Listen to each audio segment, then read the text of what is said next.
My apologies, everybody. I That's had to okay. go and actually check that my internet connection was working properly because YouTube didn't want to actually work. And now we are properly live. So let me actually settle into into position. So Martine, we are actually live now. Apologies for this concaffle, but it seems that now it's working. So hello, everybody watching at home. Welcome to our new interview here in World Virtual Tours with one of our many hosts. And today we're talking, of course, with Martine. So I will let you present yourself since people probably know you already a little bit, but please take the floor and say hello. Thank you, Lillian. Thank you all for joining us. That's great. My name is Martine Diepenbroek. I come from the Netherlands. I am at home at the moment, but I work as a postdoctoral fellow in classics at the University of Johannesburg in South Africa. A postdoc is like a sort of junior academic role where you do a bit of teaching, research, and supervision to better understand all sorts of processes and to get some experience to then later get a lecturer role. That's what I would like to get in the coming years. I'm 33 years old. I'm very interested in very many ancient history topics, Greek, Roman, Egyptian, and as Mesopotamia as well, and then anything like language and culture. So quite broad. Yes, and I'm very happy to be here. I started about half a year ago now. I gave a couple of talks, and yeah, now it's good to get a proper introduction. So thank you. No, it's our pleasure having you on board. And actually, speaking of talks, you're launching a new academy, right, in February? So Yes, can that's you tell right. us a bit as to how this academy came together and why you decided to do this and what's all about so that our viewers at home can hopefully come and join you? Yes, it was. In February, I will launch an academy. So that's a series of 4 talks on Mesopotamia. And that is one of the subjects I'm interested in. And I am teaching a course, classical archaeology, at the moment for the university students, where I also talk about Mesopotamia. And then I discussed with Lillian and the others, would this be a nice topic for a talk or maybe a whole academy? And they said, yeah, let's do that. So next week, Wednesday and the 30th, we'll start with just a talk. Yeah, just an introduction to Mesopotamia to give you all an idea of that very ancient civilization in what is now the Near East. And then in February, we will have a whole series of 4, again on Mesopotamia, in which we look at more detail at the various cities or civilizations like Sumerian, Akkadian, Babylonian. The first script in the world will be introduced, and very many other parts that are related to the history and culture of Mesopotamia, because that's, I think, a rather that's a topic many people don't know that much about. Of course, we know a lot about the ancient civilizations of Greece and Rome. We all have an idea about it, even if you haven't really studied it. But Mesopotamia isn't so well known, and that's why I thought I'd introduce it here. No, that's really cool. And I completely agree with you. I think that's why everybody was so excited about it because exactly what you say, ancient Greece and Rome and maybe Egypt, I think everybody knows a little bit about them. There Yeah. is a base knowledge, but Mesopotamia is that thing you've heard of, but not necessarily fully understand. So I think it's a very exciting topic that is gonna, really challenge a lot of our students and learners and hopefully give them a bit of perspective outside of a more Eurocentric sort of tradition. So Yeah. on that note, Martin, I actually wanted to ask you for everybody else to know, because I kind of know the story already, but obviously not everyone else does. How did you get into this area of study? Like, how did you decide that, you know what, I'm gonna decide to go into the world of history and classics, and this is what I'm gonna do with my life? Where did that came from? I've always loved history, already when I was little at school, and my mom and dad would take me to museums and such, small museums already when I was little. And yeah, in that way, it sort of triggered an interest in history. Then at secondary school for A levels, history was one of my main topics. I also did Latin and classical culture, and I became especially interested in the ancient civilizations because those civilizations form the basis for our modern world. And there were so many elements from the modern world, from the ancient world that we can still see in the modern world. And vice versa. Think for example of how a parliament or so is formed, the Senate in America and the Senate in Rome and such. Emperors, the Roman emperors were very much like later emperors all over the world. The Olympics, we all know the modern Olympic Games, but the origins go way back to ancient Greece. And when I found out more and more of those topics, and more of those links between the ancient and modern worlds, I really became interested in that. And then for my research, I chose one specific topic, something with communication security and secret societies and secret coding in the ancient world. And again, that is a topic many people believe is something rather modern. If you think of information security, you think of computers and banking systems and maybe the CIA and such. I'm showing in my research that those things also go way back to ancient Greece, Rome, Mesopotamia, in fact, any ancient civilization. That's pretty cool. And actually, I'm sure you get asked this a lot, but when I found out what was your kind of area of expertise, I was like, cool. So it's like hackers, but in ancient Greece. But yes, in a way. But how did they do it? Because obviously, I guess we approach this perspective of our modern world of everything is done through a computer or technology. So how did these security problems actually affect ancient societies? Like how does this heist work? Is it very Indiana Jones like instead, or or completely different? Well, we mainly see all forms of securing communication in times of war. And that is something we still see much later, much later, even up to modern day, that intelligence agencies are a lot related to politics and war and such. And that also goes way back to the ancient world. Like Julius Caesar, for example, had a cipher whereby in every letter of a normal message, he changed that letter to the letter 3 places further down the alphabet to make a whole sort of secret script, one letter by letter in every message that was important and supposed to be confidential. And that is known as the Caesar cipher, which is a system still known in modern informatics and computer science. And there are so many more examples from Greece, from Mesopotamia, from so many different ancient civilizations. I can give another example if you like. Sure, sure. Just because it's one of those things that I always find like, how does it actually work? I'm sure people at home are dying to actually know, okay, what's the crack? Yeah. Ennius Tacticus, for example, was a Greek author from the 5th century BC who wrote a whole treatise on how to trick your enemy. Oh. And yeah, and that includes a whole chapter with about 25 ways to actually trick the enemy, to hide secrets and such. And yeah, he gives so many examples. It can be very simple, like I take a piece of paper, I hide it under my clothes so you didn't see it anymore. So then it's already a hidden message, and which is very simple, but it worked. But he also discusses far more complicated systems with water clocks, fire signals, whole systems whereby every fire signal represents a letter in the alphabet. Polybius then even improves that system further. Other examples he suggests are you could use animals, for example. Say you have a guard dog, and so say you have a guard dog and you want the dog to deliver the message to someone at home, for example.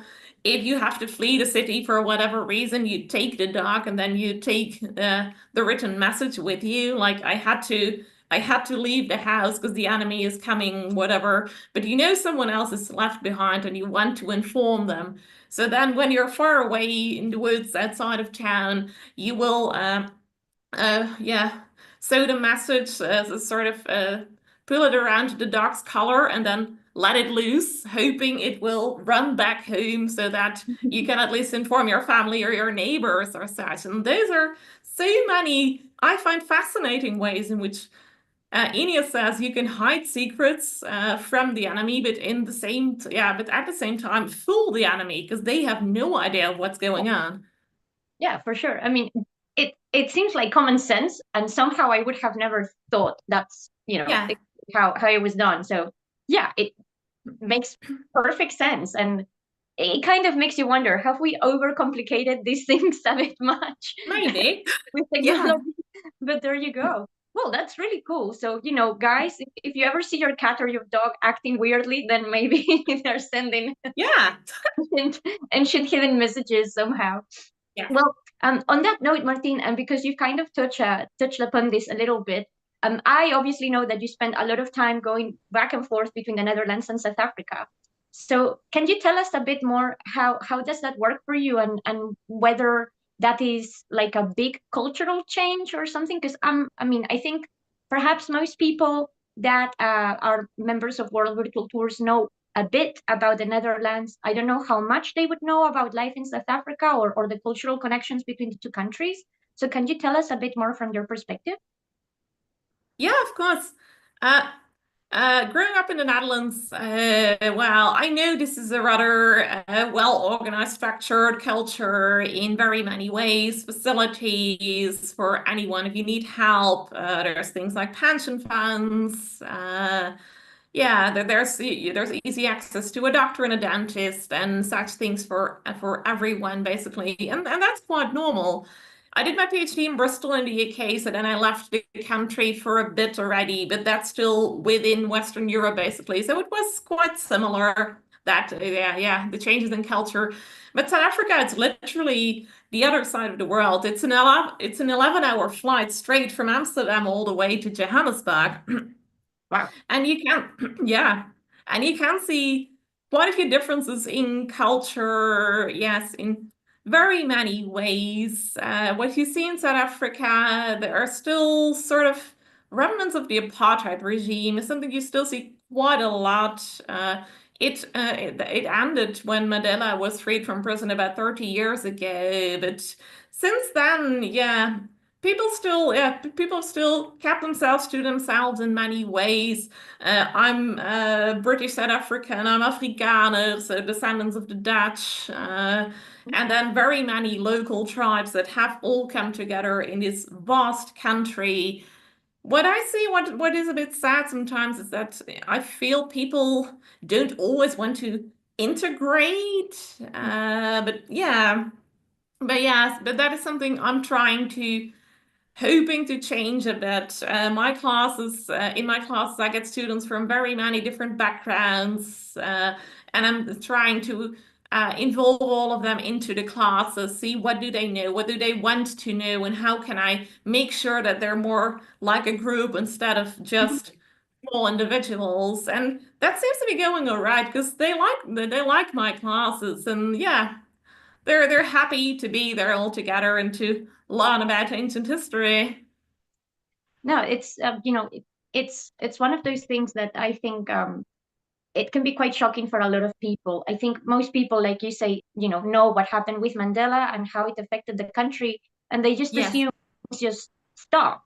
And I yes, have a few friends from South Africa, and it's very different whether you are, white, and if you're white, whether you come from an Afrikaans background or a British background. yes, It's completely different if you are a black person, which tribes you come from, what descent, yeah, and likewise if you are from an Indian background, because in case you guys don't know, South Africa has the second largest Indian population in the whole world. Like yeah, if that's for right. whatever reason something was to happen to India, like then South Africa in many ways would become the new India, which is kind of crazy. So yeah, it's I think it's a very beautiful country because there is so much, right? But at the same Yes, time, well, definitely. there are real Yeah, challenges in that sense. So I'm glad that you are finding a way of navigating that, and making things different for the people of the yeah, future. I think if South Africa was given a real chance, by the rest of the world, it could be an absolute powerhouse. Because, yeah, well, yes, definitely. in Yeah, terms of history and everything else, it has a lot of it, right? Which we often tend to forget about.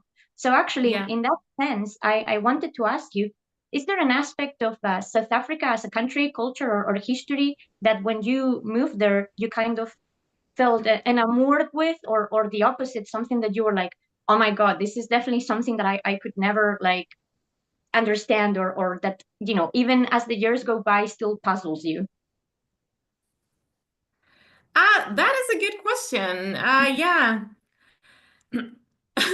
I actually need to think about it for a moment. But yeah, there are. Uh, Yeah, I mean, it's I know I've put you very much on the spot, but I find, as someone who obviously goes back and forth between two countries that perhaps are much more similar, like Spain and the UK, there are certain things that, when I came to the UK, I was like, wow, this is so cool. And other things that, 16 years later, I'm here like, yeah, no. I'm still not able to eat pork sausages. I'm sorry. They are not my jam. Things like that, yes, or certain like words and lingo and certain ways of communicating with people that you're like, no, I can't. I can't get behind it. We have some very strange accents in some parts of England, and the local area where I live in Southampton. There is like some very sort of rundown accents where half of the letters don't even make sense. You can't actually communicate properly without missing half a word. And it's something I personally really struggled, because I was like, I don't understand what you're saying. I know you're speaking yes, in English, but I don't know what you're saying. So, I was wondering if there were, a couple of things maybe like that for you, because it's important, right, to hang on to things that yes. are new and exciting when we move somewhere else. Yes, definitely. Yeah, in terms of language, South Africa has, if I'm right, 11 or 12 official languages.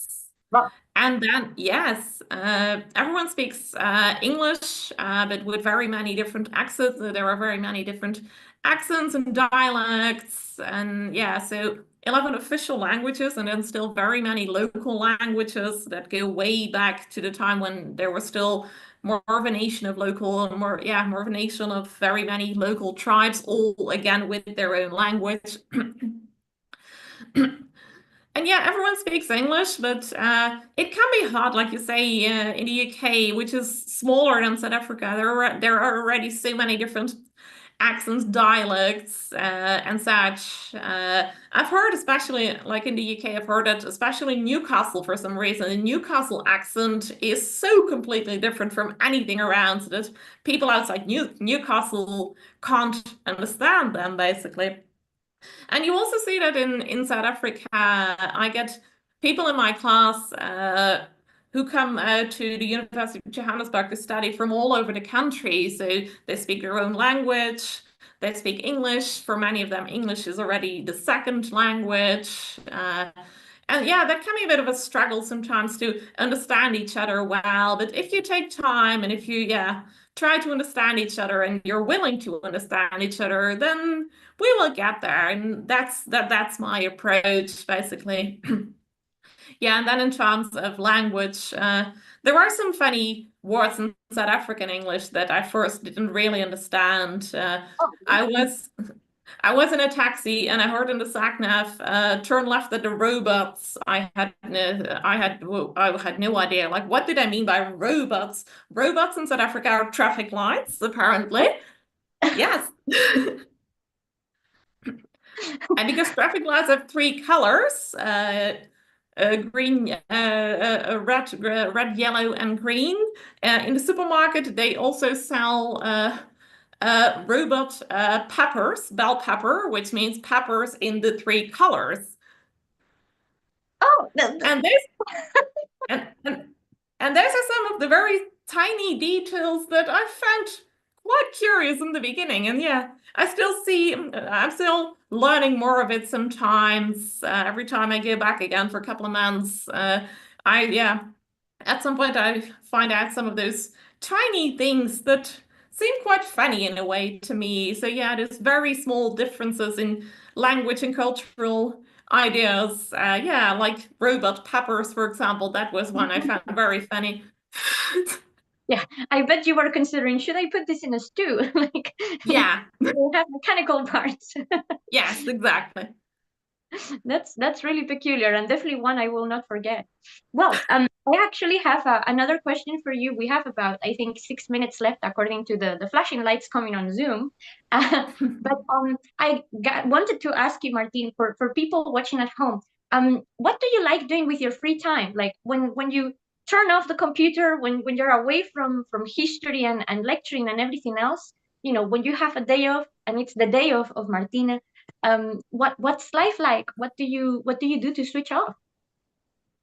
I love going outside, hiking and cycling, because working on the computer so much and lecturing and everything, it can be hectic and yeah, very busy. Yeah, you're especially busy in your mind basically, and that's why I like going out, switching up the computer, things like hiking, cycling, just get a bit of fresh air whenever I can. It's easier to do at home because here you can just easily walk out. South Africa isn't always so safe at certain parts, so that makes it a bit difficult from time to time. But still, I try also there to just go out and enjoy. Maybe go to the zoo for a day. Yeah, see my friends and other people who are very close to me when I'm at home. See my family. I like reading a lot, all sorts of novels, especially historical novels, but also yeah, but also detectives and yeah. Do you have a favorite spot back home or in South Africa that it's like if you could go there on a hike every day, that would be the place that you would go to? Does such a place exist? Uh, well, South Africa, it's quite hilly, and we didn't know that at home. We come from a very flat country. The Netherlands means lowlands. Basically, at least half of the country is below sea level. And we went on some sort of excursion with our department in South Africa to a place where yeah you could hike up into the mountains, and that was beautiful. It was warm. It was tough sometimes, also because I'm not used to the hills. But yeah, that was great in a way to see yeah to go see yeah so go see nature, go out in nature. That's what I really like.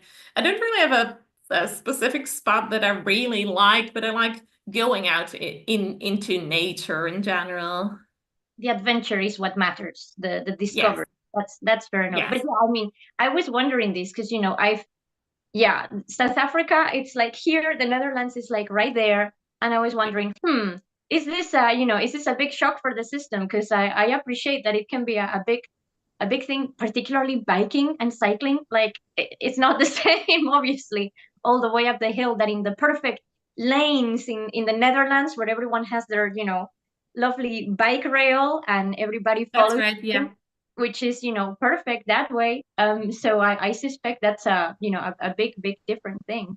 And in terms of books, you said that you're like reading historical novels, of course, no surprises in there.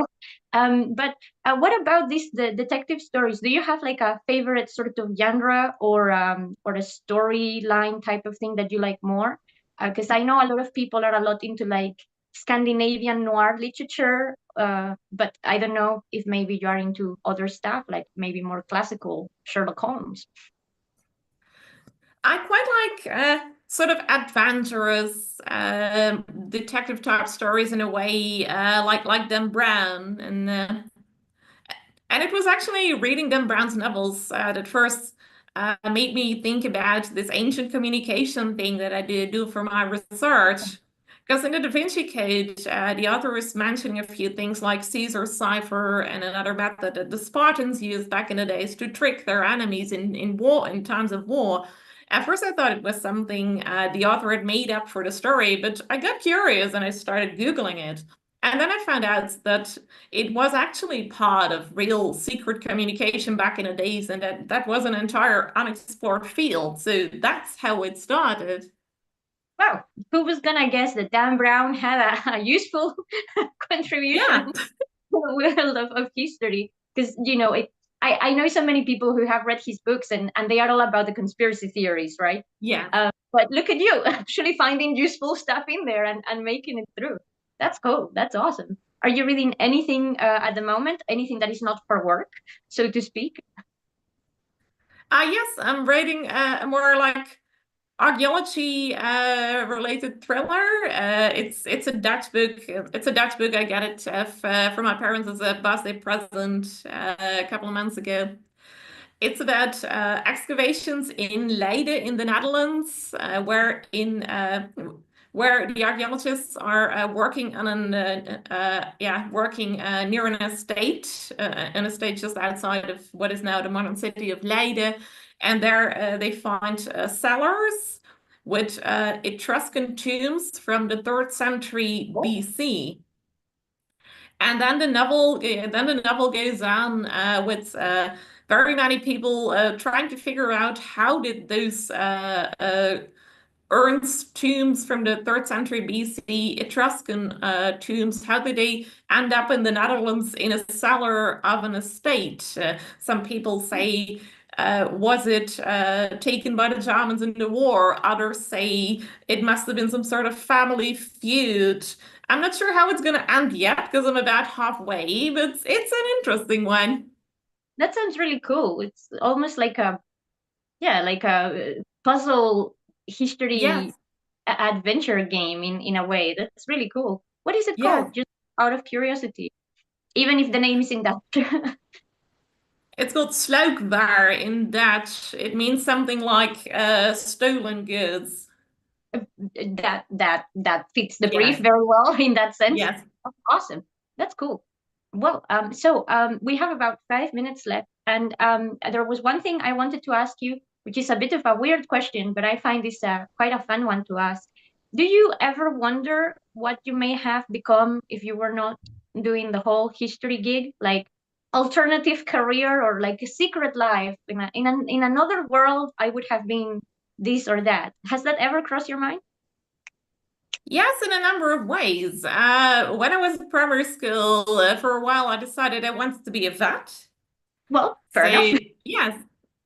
But then at secondary school, when we had to choose topics for A levels, I found out that I very much more enjoyed the history and culture and classical languages, and so when it was actually better at that than the more technical science subjects.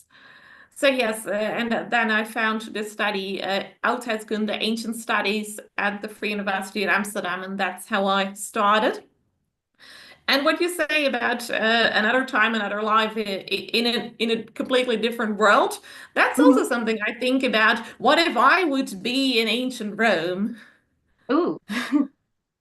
And what if you would be in ancient Rome? What would you do? What would you be?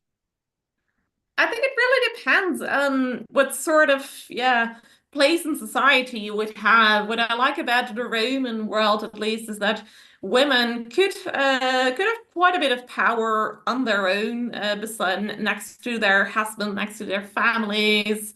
I think it would be quite nice to be someone from working class in Rome, work with your husband in your bakery or your restaurant and get all your guests coming. But yeah, that's just really random.